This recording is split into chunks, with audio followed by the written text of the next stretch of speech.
Important questions of Raoult's law. आइए class को शुरू करते हैं। तो आपकी स्क्रीन पर है बच्चों पहला सवाल, चलिए इसको पढ़ते हैं और फिर देखते हैं कैसे सोल्व करना है इस सवाल को। चलिए आइए, सवाल पूछा गया है the vapour pressure of pure liquid A is 50 mmHg। आपको प्योर लिक्विड जिसका नाम ए है उसका वेपर प्रेशर दिया गया है 50 mmHg, right. The vapour pressure of this liquid in a solution with liquid B is 30 mmHg। अब इसी लिक्विड का वेपर प्रेशर सॉल्यूशन के अंदर 30 mmHg है। Calculate the mole fraction of A in a solution if solution obeys roles law. आपको उस liquid का mole fraction निकालना है सॉल्यूशन के अंदर अगर रोल्स लॉ फॉलो हो रहा है तो बच्चों आपको क्लियर है यार रोल्स लॉ होता क्या है। We know that vapour pressure of any liquid in a solution is equal to vapor pressure of pure component, right, into its mole fraction in a solution. PA is equal to P node A XA। तो हमसे जो पूछा गया है बच्चों mole fraction यानी XA पूछा गया है, हमसे जो है XA पूछा गया है। अब PA और P नोड A अगर आप ये वैल्यूज रखेंगे तो ये सवाल हो जाएगा। बिल्कुल सिंपल सवाल था ये। तो PA होता है vapour pressure of A in a solution, तो वो कितना है बच्चों, वो है 30 mmHg। कितना है 30 is equal to pure component का जो है बच्चों वो दे रखा है हमें 50 इंटू XA। XA यानी मोल फ्रैक्शन ऑफ A हमारा आ जाएगा बच्चों 30 by 50। It would be 3/5। Solve करेंगे तो ये 0.6 हो जाएगा, राइट। तो इस तरीके से आप पहला सवाल जो है सोल्व कर सकते हैं और ये बहुत सिंपल क्वेश्चन है, मतलब डायरेक्ट क्वेश्चन है। आप यूं मान लीजिए कि रोल्स लॉ का सबसे आसान सवाल यही है, ठीक है।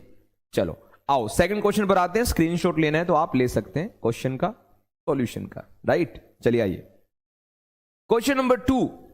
18 gram of glucose is added to 178.2 gram of water, right.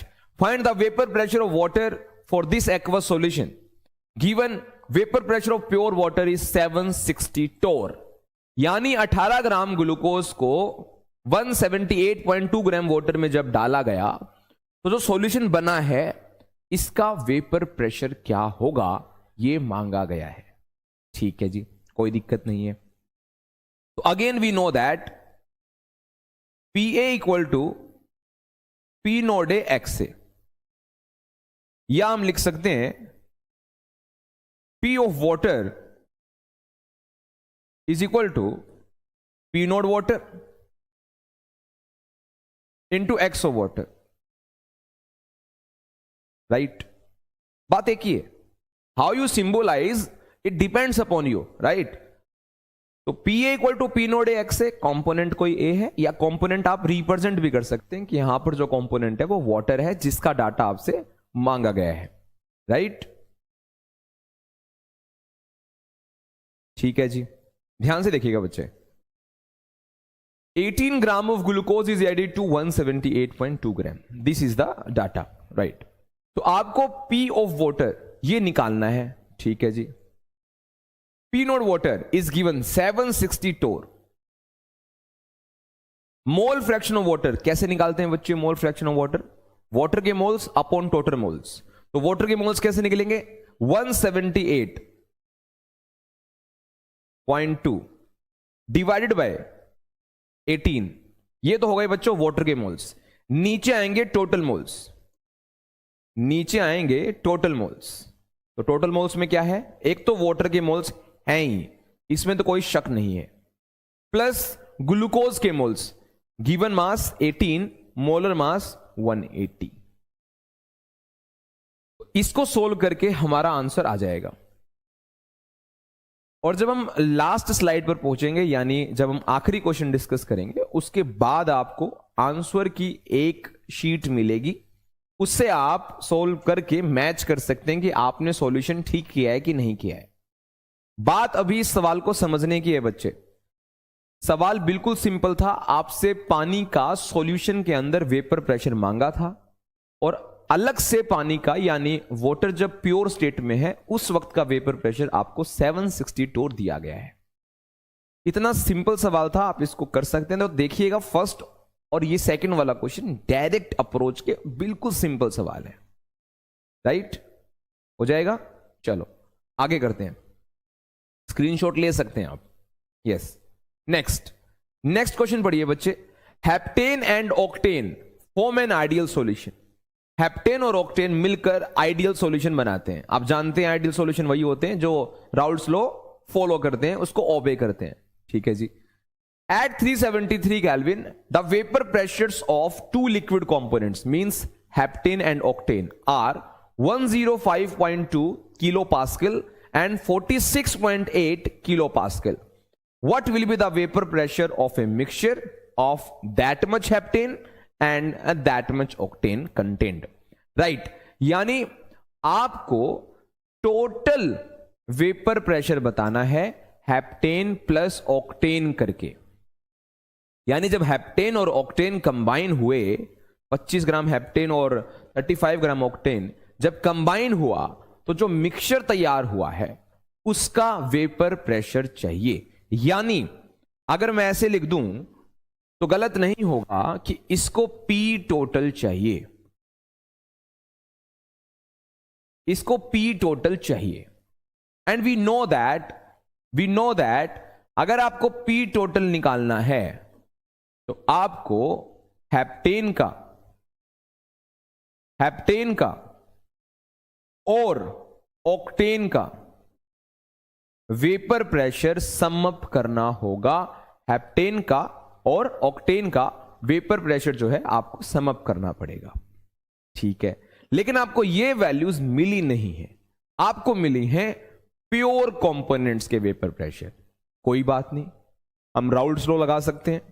तो क्या मैं P ऑफ हेप्टेन को लिख सकता हूं P node of heptane into mole fraction of heptane, plus octane को हम लिख सकते हैं प्रेशर ऑफ ऑक्टेन को P node of octane and mole fraction of octane. कोई समस्या नहीं है, कोई दिक्कत नहीं है, ठीक है। आइए ध्यान से देखिएगा। अब P नोड ऑफ हेप्टेन आपको दे रखा है, P नोड ऑफ हेप्टेन आपको दे रखा है बच्चों, अगर आप देखें तो 105.2 kPa यानी 105.2 kilo pascal into mole fraction. अब मोल फ्रैक्शन ऑफ हेप्टेन को हम लिख सकते हैं moles of heptane. Moles of heptane कितने मोल्स आएंगे बच्चे हेप्टेन के? Given mass 25 by molar mass. Heptane होता है बच्चों C7, अल्केन है ना H16, तो ये हो गया 12784 एंड 1600, तो इसका वेट हो गया बच्चों 100 upon total moles. Total moles हो गए बच्चों 25/100 प्लस ऑक्टेन के, ऑक्टेन यानी 35 अपॉन ऑक्टेन होता है बच्चों C8 H18, अल्केन है ना, तो 12 8 96, 96 में बच्चे 18 जोड़ेंगे तो 114 यानी 114।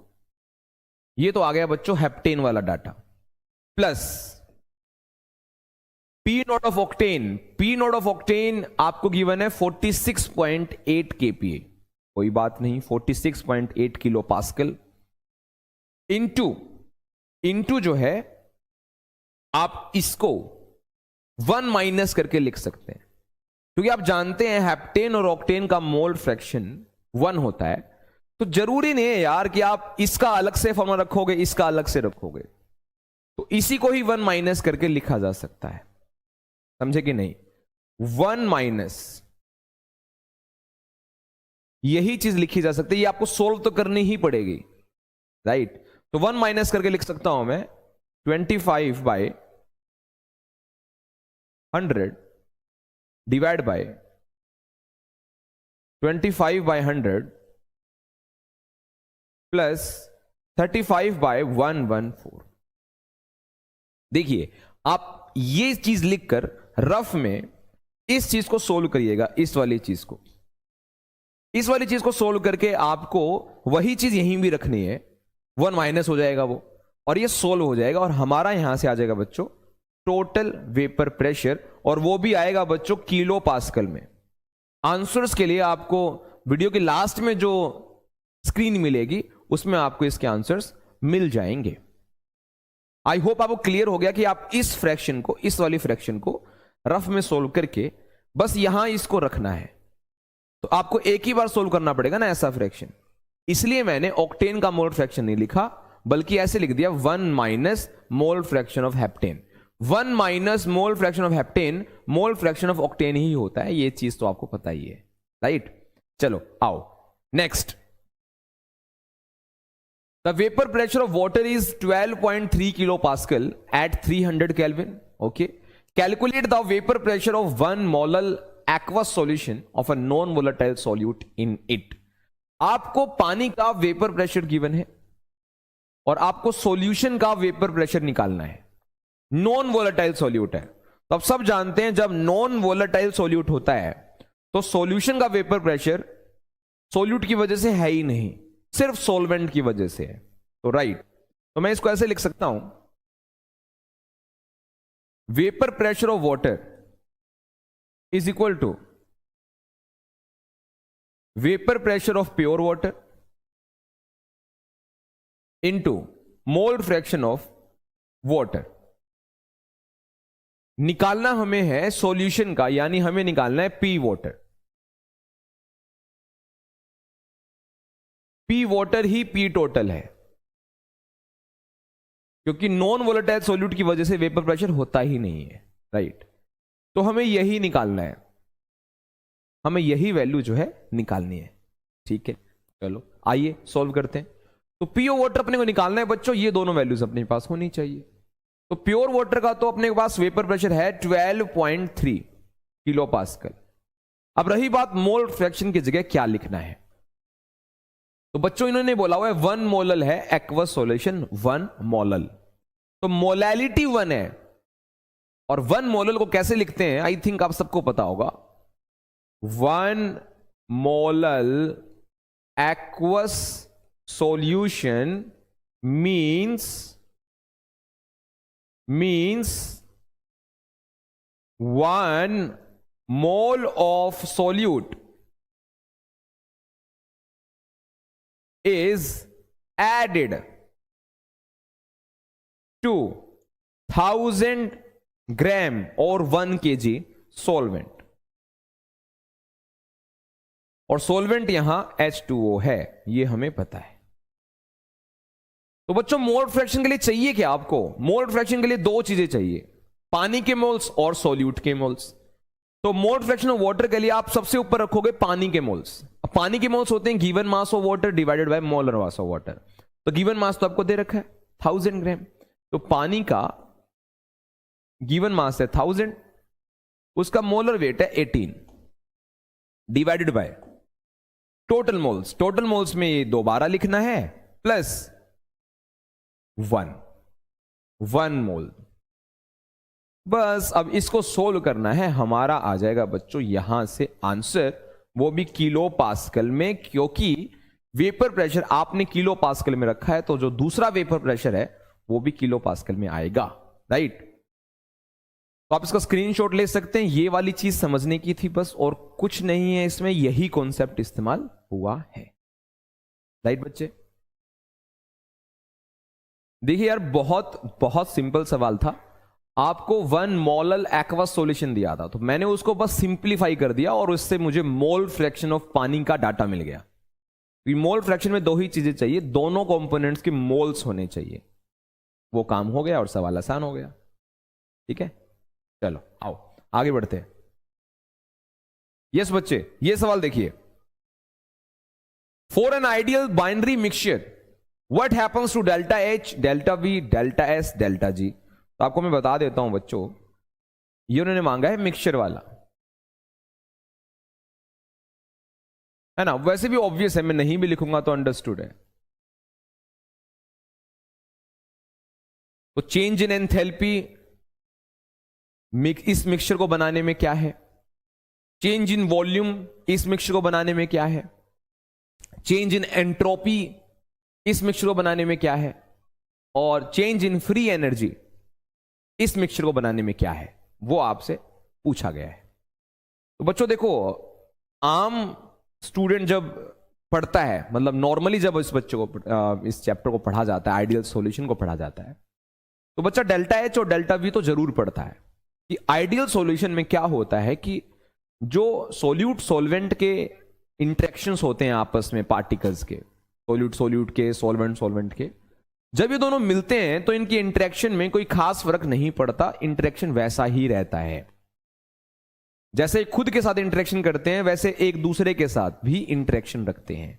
जैसे सोल्यूट सोल्यूट इंटरेक्शन रखता है, सॉल्वेंट सॉल्वेंट इंटरेक्शन रखता है, वैसा ही सोल्यूट सॉल्वेंट का भी इंटरेक्शन है आपस में, ये आइडियल सॉल्यूशन होता है। तो अगर बॉन्ड की स्ट्रेंथ पे फर्क ही नहीं पड़ा है तो चेंज इन एंथैल्पी 0 होता है, ये तो आपको पता ही होगा। तो चेंज इन एंथैल्पी मिक्सिंग में क्या है, आइडियल सॉल्यूशन की बनाने में डेल्टा एच 0 होता है। डेल्टा वी मिक्सिंग में, डेल्टा वी आइडियल सॉल्यूशन बनाने में 0 होता है। डेल्टा एस ऑब्वियसली आप पार्टिकल्स मिलाओगे तो केओस की तरफ ही जा रहे हो आप, तो रेंडमनेस तो इंक्रीज होगी ही, पार्टिकल्स एक दूसरे को डिस्टर्ब तो बच्चे करते ही हैं, तो रेंडमनेस पॉजिटिव होगी। और ऐसा सॉल्यूशन तैयार हो रहा है तो ऑब्वियस है यार, फ्री एनर्जी जो है नेगेटिव होगी।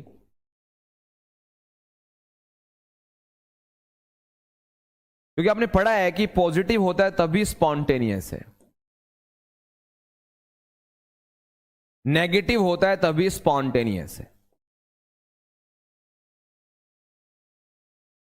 ये आपको भूलना नहीं है, ये आपको ध्यान रखना है, राइट। थर्मोडायनेमिक्स में आई होप सबने एंट्रोपी और फ्री एनर्जी थोड़ा ठीक ठाक पढ़ा होगा, तो उनको साइन का इंपॉर्टेंस पता है कि पॉजिटिव नेगेटिव 0 का क्या मतलब होता है इन दोनों के लिए, राइट। चलो आओ बच्चों आगे बात करते हैं, आगे आ जाओ। यस, 6th क्वेश्चन देखिए, इस तरह का भी सवाल आपको आना चाहिए, है सिंपल सवाल, देखो एक बार कैसे करना है। 2 liquids X and Y form an ideal solution, ठीक है। The mixture has a vapor pressure of 400 mm. Mixture has a vapor pressure P total at 300 Kelvin. Okay.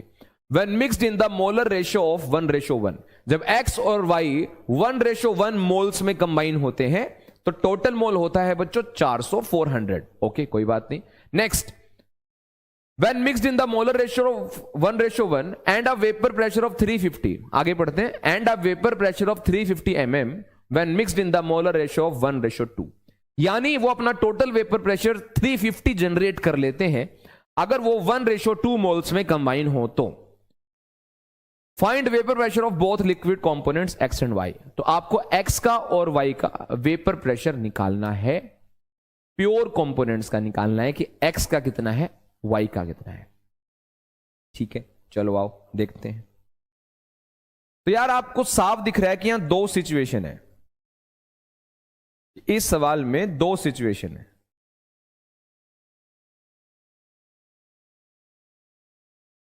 इसमें 2 सिचुएशन है। एक सिचुएशन ये है कि 400 mm total vapour pressure generate होगा अगर 1:1 मोलर रेशो हो तो, है ना। तो देखो बच्चों, हम जानते हैं पी टोटल क्या होता है। पी टोटल होता है एक्स लिक्विड का वेपर प्रेशर और वाई लिक्विड का वेपर प्रेशर सम अप करके, और ये वैल्यूज अपने पास नहीं है, ना ही हमें ये निकालने हैं क्योंकि हमें एक्स का और वाई का अलग से यानी पी नोड वैल्यूज चाहिए। तो हम यहां राउल्ट्स लॉ लगा देंगे। राउल्ट्स लॉ क्या है, पी नोड ऑफ एक्स और mole fraction of x plus P nought of y mole fraction of y. तो पी टोटल कितना गिवन है बच्चों, बताओ पी टोटल कितना गिवन है पहले सिचुएशन में 400। पी नोड एक्स हमारे पास नहीं है, राइट। मोल फ्रैक्शन हमारे पास है, देखो 1:1 तो मोल फ्रैक्शन कैसे निकालते हैं? कंपोनेंट का मोल, जिसकी मोल फ्रैक्शन आप निकालना चाहते हैं, उसके मोल्स न्यूमरेटर पे यानी ऊपर, और नीचे आते हैं टोटल मोल्स। तो अगर 1:1 में कंबाइन हुए हैं तो कंपोनेंट का मोल है 1 और टोटल मोल है 2, तो 1/2 इसका मोल फ्रैक्शन हो जाएगा। 1/2 प्लस पी नोट वाई हमारे पास है नहीं, पी नोट वाई हमारे पास नहीं है, लेकिन अगर x कंपोनेंट का मोल फ्रैक्शन 1/2 है तो y कंपोनेंट का भी 1/2 है। इसको सोल्व करेंगे तो 1/2 कॉमन आ जाएगा, उस तरफ ले जाओगे तो 800 हो जाएगा, यानी 800 is equal to p naught x plus P naught y हो जाएगा। ये आई होप सबको क्लियर हो गया है। 2 उधर चला जाएगा तो P naught x plus P naught y 800 हो जाएगा, और ये हमारी हो जाएगी बच्चों फर्स्ट इक्वेशन, राइट। इसी तरीके से दूसरी सिचुएशन, फिर से वही formula, P total is equal to बच्चों P X plus P Y, right. P X को मैं लिख सकता हूं P node of X into its mole fraction plus P nought Y into its mole fraction.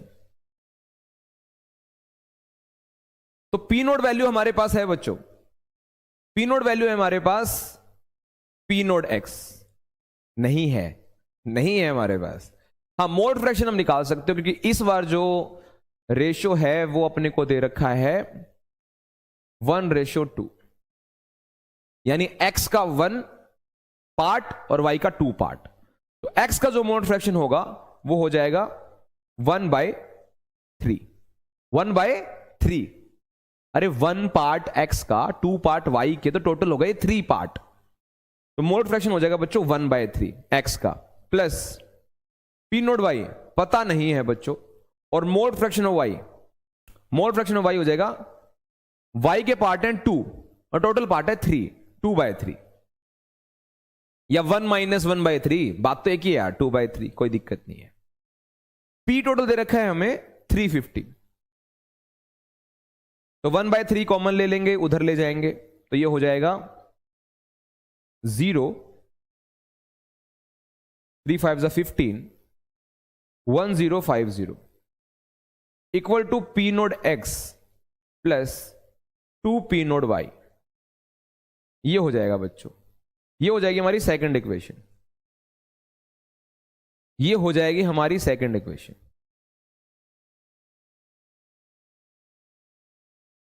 अब इसके बाद क्या करना है आपको बताने की जरूरत नहीं है, आप इसका स्क्रीनशॉट ले सकते हैं, राइट। तो बच्चों ये वाली फर्स्ट इक्वेशन है और ये वाली सेकंड इक्वेशन है, और इन दोनों को आप इक्वेट कर लीजिएगा तो आपके पास पी नोड एक्स और पी नोड वाई आ जाएगा। आई होप आपको सवाल क्लियर है, आंसर्स आपको लास्ट शीट में मिल ही जाएंगे, राइट। तो इसका आप स्क्रीनशॉट ले सकते हैं। आइए आगे बढ़ते हैं। तो vapour pressure of pure liquid A and B are 450 mmHg and 700 mmHg। Okay, A का और बी का प्योर लिक्विड्स का वेपर प्रेशर हमें गिवन है।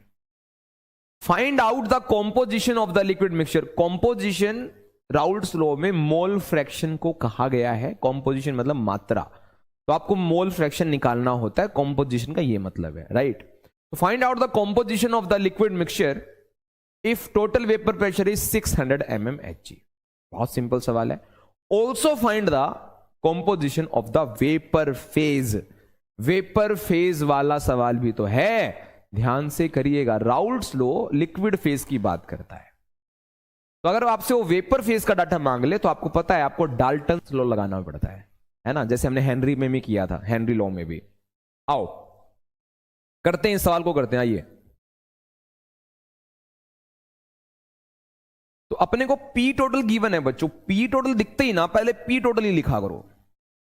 पी टोटल अपने को गिवन है 600, और पी टोटल बराबर होता है बच्चों, लिक्विड कौन कौन से दे रखे हैं, ए और बी, तो p A plus p B इसके बराबर होगा। ठीक है जी। तो पी ए और पी बी हमारे पास नहीं है, हमारे पास तो प्योर लिक्विड्स का वेपर प्रेशर है। कोई बात नहीं, राउल्ट्स लॉ लगा लेंगे। तो पी ए की जगह लिख सकते हो आप p naught A mole fraction A plus p naught B mole fraction B, right? Clear है? चलो आओ। तो ए और बी का बच्चों हमें वेपर प्रेशर दे रखा है प्योर कंपोनेंट्स का। तो ए का प्योर कंपोनेंट का वेपर प्रेशर है हमारे पास 450। मोल फ्रैक्शन है नहीं एक्स ए, यही तो निकालना है। प्लस किसके बराबर है ये सब 600 के बराबर है, यानी पी टोटल के बराबर है, plus p naught B means B का प्योर कंपोनेंट का वेपर प्रेशर 700। एक्स बी को लिख सकता हूं मैं 1 माइनस एक्स से। इसको थोड़ा सोल्व करें तो 600, मैंने इसलिए ऐसा कर दिया क्योंकि एक इक्वेशन में एक ही वेरिएबल की वैल्यू निकाल सकते हैं। तो एक्स बी को एक्स से मैं लिख सकता हूं, या एक्स ए को एक्स बी, जैसा आपको कंफर्टेबल लगे, ठीक है? एक्स ए प्लस एक्स बी 1 होता है, यू नो दैट, तो आप इंटर कन्वर्ट कर सकते हैं। तो ये हो जाएगा बच्चों 450 एक्स ए प्लस 700 माइनस 700 एक्स से। यहां से बच्चों आप एक्स से निकाल लेंगे, और एक्स से निकालने के बाद एक्स भी आ जाएगा आपका 1 माइनस एक्स से। तो बच्चों ये जो आप एक्स से एक्स बी निकालोगे, ये तो कॉम्पोजिशन लिक्विड फेज में है। कॉम्पोजिशन इन कौन सा फेज? Liquid phase. लेकिन इसने वेपर फेज में भी मांगा है ना? तो एक्स से एक्स भी आपका निकल जाएगा, वो होगा कॉम्पोजिशन इन लिक्विड फेज। वो आपसे वेपर फेज का भी मांग रहा है, वो कैसे करें? उसके लिए डाल्टन्स लॉ लगाना पड़ेगा। तो डाल्टन्स लॉ कहता है कि vapour pressure of any component is equal to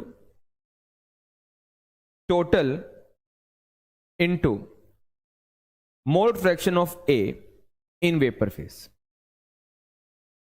इसी तरीके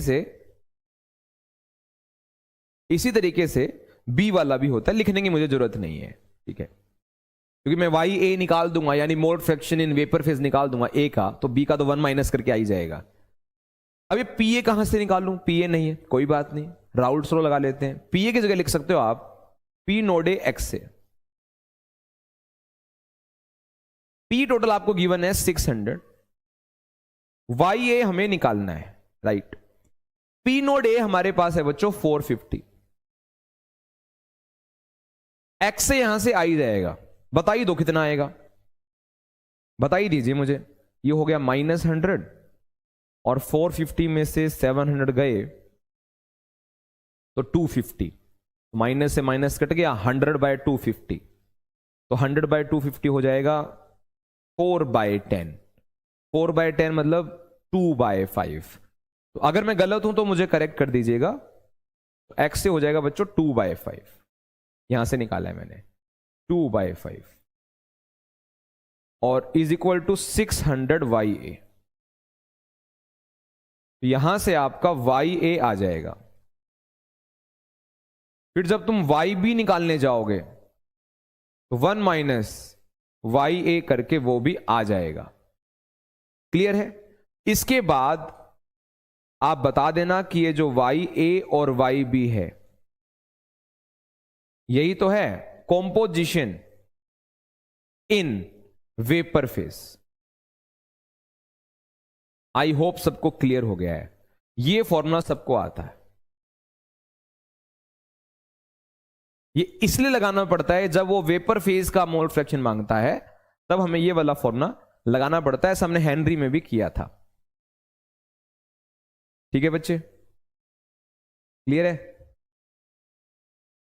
अभी इस तरह का सवाल एक और है, वो आपको खुद करना है, वो मैं आपको दे देता हूं। इसका स्क्रीनशॉट लेना है तो आप ले सकते हैं। आई होप आपको जो मैंने आपको ऑरेंज कलर से यहां पर दिखाया है लिख के, वो सबको क्लियर होगा, राइट? ठीक है, चलो ये वाला क्वेश्चन आप स्क्रीनशॉट ले लो, ये आपको खुद ट्राई करना है। आंसर आपको अभी मिल जाएगा, लास्ट शीट में होगा। ठीक है, क्लियर है? अब मैं आपको एक थियोरेटिकल क्वेश्चन भी दिखाता हूं। इस तरह का सवाल भी आपको आना चाहिए। कह रहे कि क्लोरोफॉर्म और एसीटोन को जब मिलाया जाता है तो नेगेटिव डेविएशन क्यों शो करते हैं?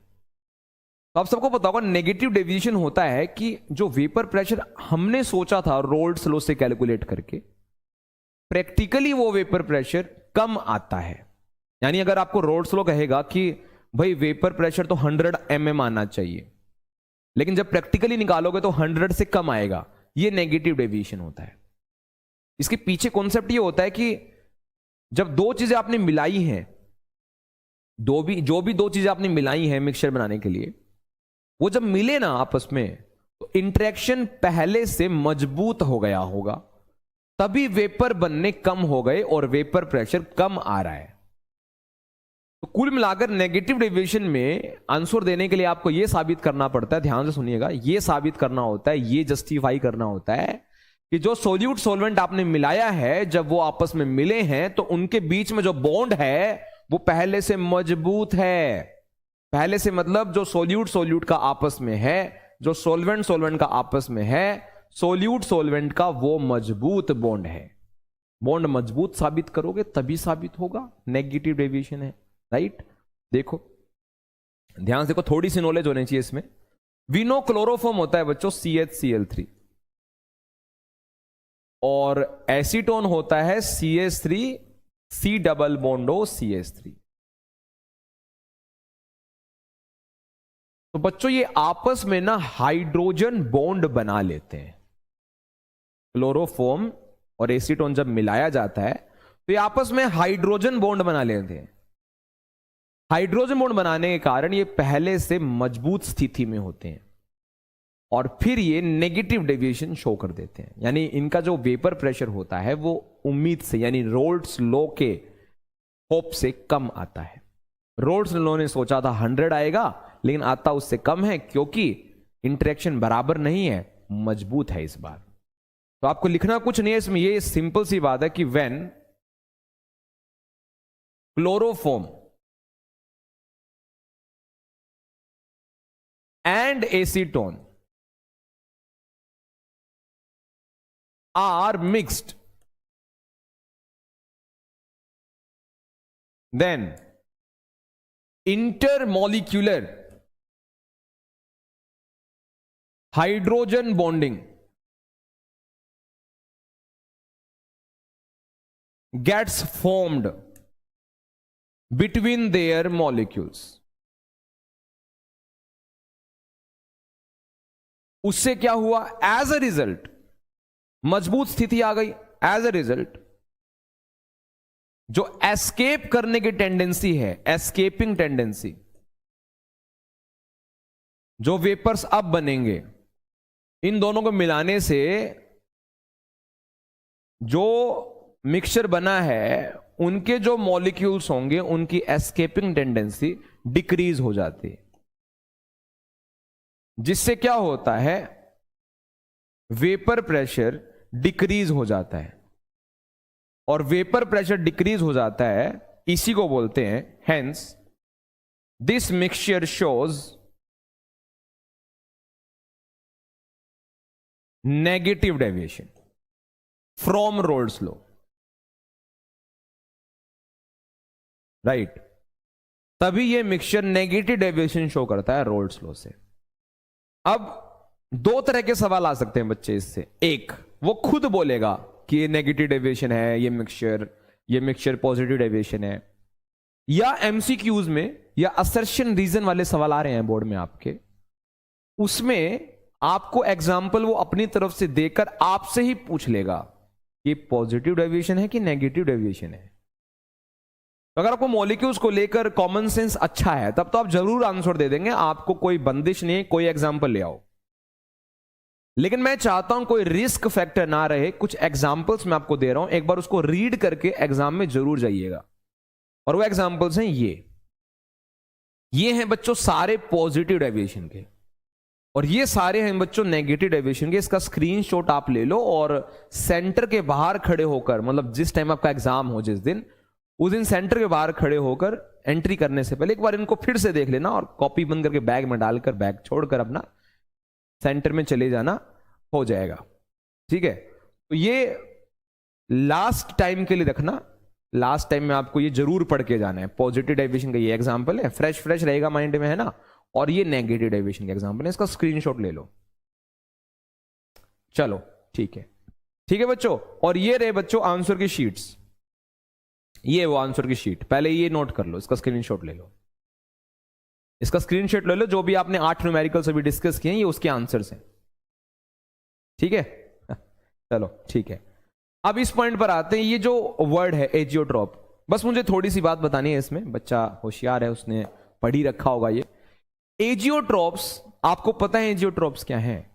एजियोट्रॉप्स वो लिक्विड मिक्सचर्स होते हैं, लिक्विड मिक्सचर। ध्यान रखना, azeotrope is a mixture, not a pure liquid. Azeotrope is a mixture, assertion reason में हो सकता है बच्चे।